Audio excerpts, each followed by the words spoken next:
Hello, welcome back to another video on astrology. This video is not a tutorial on astrology per se, but I'll be talking on the American eclipse, the Great American Eclipse as it is popularly known as, which happens on 21st August 2017. Now, what's so special about this eclipse? There are the general effects and there are the specific effects. This American eclipse is very different from what we have seen for a long time. There are certain things that comes to light when we study an eclipse. One, if you cast an horoscope on the day of an eclipse, you will see, and some of you will be bewildered, to see the sun, the moon, and either of the nodes Rahu or Ketu with the sun and the moon on a solar eclipse day.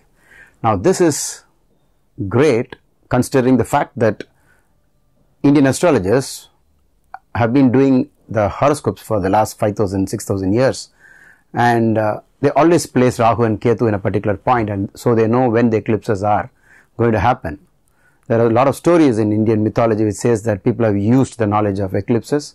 So the peculiarity of this eclipse is it starts just before somewhere around the Pacific area, North Pacific Ocean side, and it sweeps from that point and enters Oregon in USA, and it goes through almost cutting halfway through the US, as though you take a scissor and cut the map into two parts.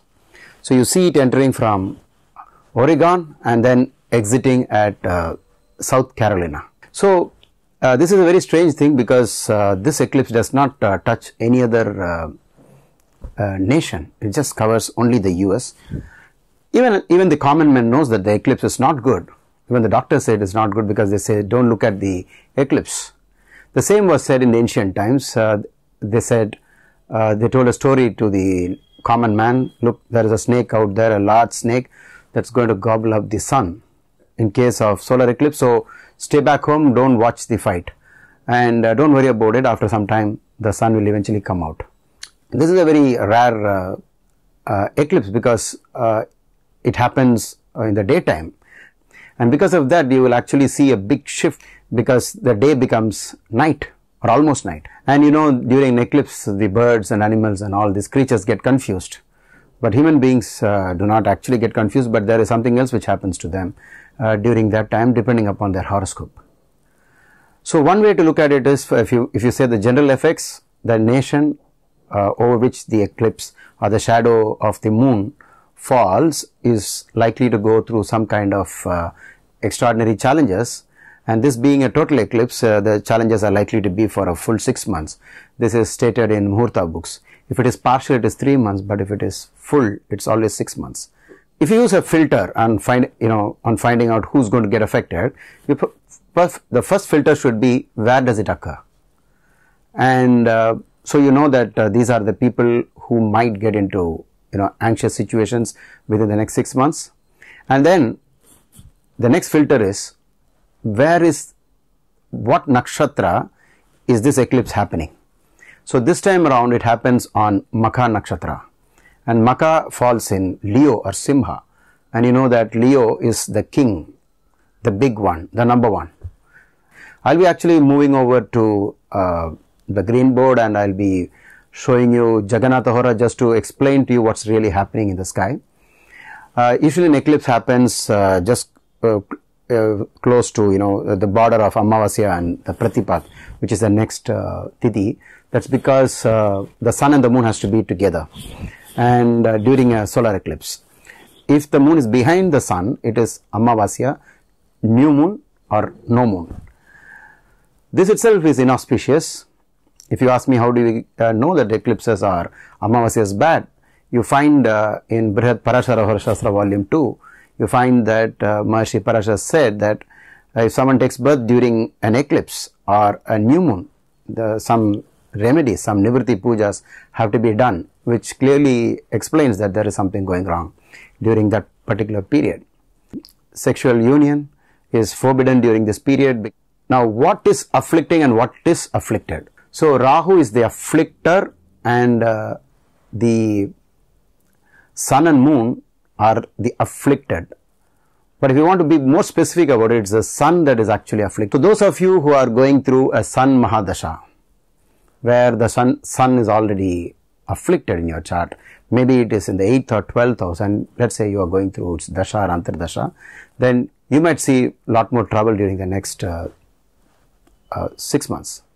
In the same way, because the moon is also with Rahu, the person going through Rahu moon, Rahu Mahadasha and moon Antardasha, or vice versa, Rahu moon or moon Rahu period, or sun Rahu, Rahu sun period, they have to be more careful for the next 6 months, especially if they are living in USA, and especially so where the exact eclipse, the totality of the eclipse has fallen.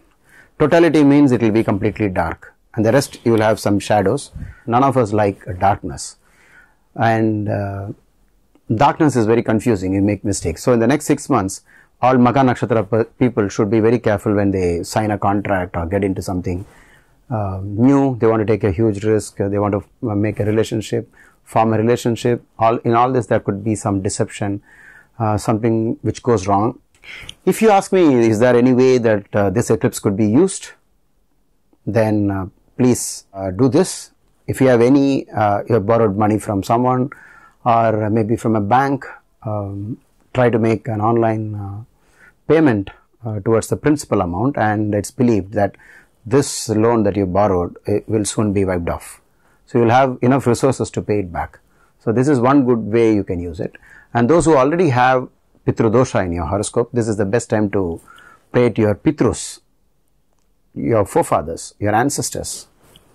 And those of you who have been initiated into some kind of meditation, please do meditation during this time. If you are good at chanting mantras of especially Lord Shiva and maybe Mrityunjaya mantra, then this is a very good time to do it. If you are going through a Maraka Dasha or Maraka Antardasha period, especially if the planet concerned is also the sun or the moon, especially the sun, then you will have to be extremely careful. Astrology is just a warning system. It doesn't mean that everybody is going to have the same effects. Another important point is that Rahu with the sun and the moon is very different from Ketu with the sun and the moon. In both cases there is a solar eclipse. But why Rahu is more powerful is because we all know that Rahu is the head. The head of the snake contains the poison. So Rahu is more stronger than Ketu in giving the bad effects of an eclipse. This is very important thing. And very strangely, even astronomers use what is called an 18-year cycle. Just go through, just Google search this and you will find it is an 18-year cycle. So the ancient sages of Indian astrology have said that Rahu rules for 18 years and Rahu takes 18 years to come back to the same point. So the 18 years is a very important junction point where Rahu comes back. And so wherever your Rahu is, once in 18 years, the transit Rahu will come over it. So this is also very important, because if you already have Rahu in the same point where it is right now, meaning it is on the border of, let's say, between Aslesha and Makha, then you might feel the effect more than others, because it is also Rahu return. Makha Nakshatra is that Makha actually means powerful people, and people who have political strength, and they basically, Makha is connected to leadership, and so you find a lot of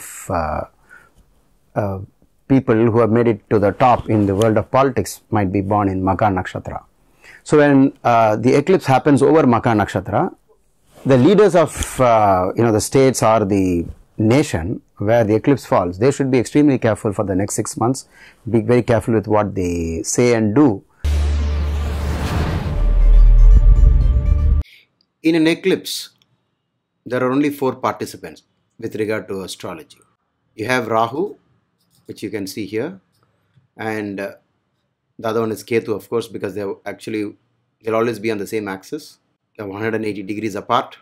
So this time when the Great American Eclipse happens, Rahu is here and Ketu is here.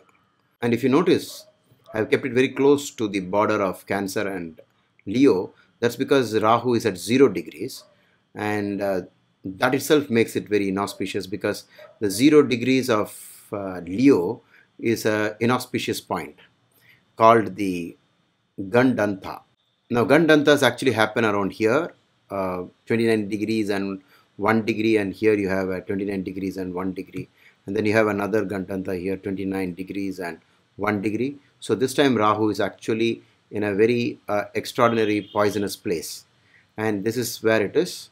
And the sun, you all know that it goes across the zodiac like this, and it spends 1 month in each sign. And so as it went round like this, and every month it has passed by many signs, and then finally on 21st August, if you want to know where the sun is, it's exactly here. Okay, so it will be in nakshatra Makha, but Pada is 2 and Rahu is in Makha 1. And an eclipse can happen only if the moon is also involved with this. So let's bring in the moon. So the moon goes around 1 full cycle in 28 days. So therefore, in comparison to all the other grahas in the horoscope, the moon is the fastest one. And as it goes like this, the last time we had an eclipse, the lunar eclipse, was when the moon was over here, because the moon is straight opposite, bang opposite to the sun, which is a full moon. And then it also was close to Rahu Ketu axis. So there was a lunar eclipse. And after that, as the moon kept moving like this, there was nothing in the sky with regard to eclipses.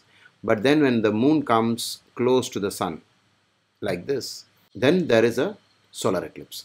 This is the graphical way we can explain to you what exactly happens on the day of the eclipse. So you'll always find that the Rahu and sun and the moon are together in a solar eclipse, or it could be Ketu, sun and the moon. Even that could also be a solar eclipse.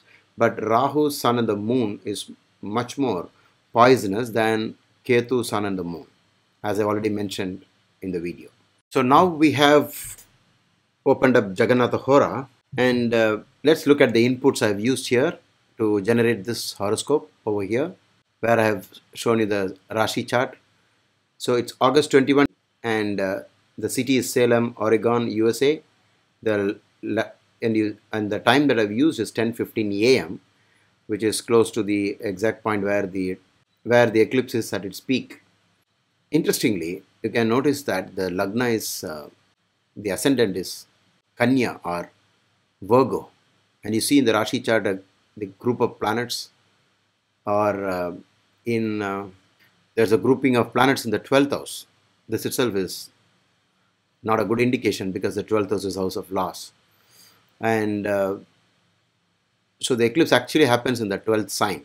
So the sun and the moon are actually in the 12th bhava also. This is one important point I would like to bring to your notice. And I chose to show this Jagannatha Hora only to help you understand what exactly happens when the eclipse hits its peak. So here you see that the sun over here is at 4 degrees Leo, 45 minutes, and that is Makha 2, and you see the moon 4 degrees 03, and it's exactly in the same degree. So whenever planets are in the same degree, then there is a planetary war, and a planetary war is obvious during a total solar eclipse. It is between the sun and the moon. So if you right click and if you go down and check for planetary war, Graha Yuddha, can actually see who wins. The sun wins and the moon loses. Now, if you look at the Tithi, it is actually Amavasya as it begins with. So these are the points that you should always remember. It starts with Amavasya. And there is a very bad yoga which is called Pariga, and there's only there's 33.88% left of it. And then the Karana is Naga, which means again the element of snake is actually ruling the time. So Amavasya, Pariga, Naga, all this makes the time extremely inauspicious. So this is for Salem, Oregon, and let's open up the other one. The American eclipse happening over Charleston, South Carolina. So I've opened that. Not much changes, except that the ascendant has completely shifted. So one of the reasons why all over the US you will not get the same result from this eclipse is because the ascendant fortunately keeps moving. And so you can see that now no more the ascendant is in Kanya, it has come here.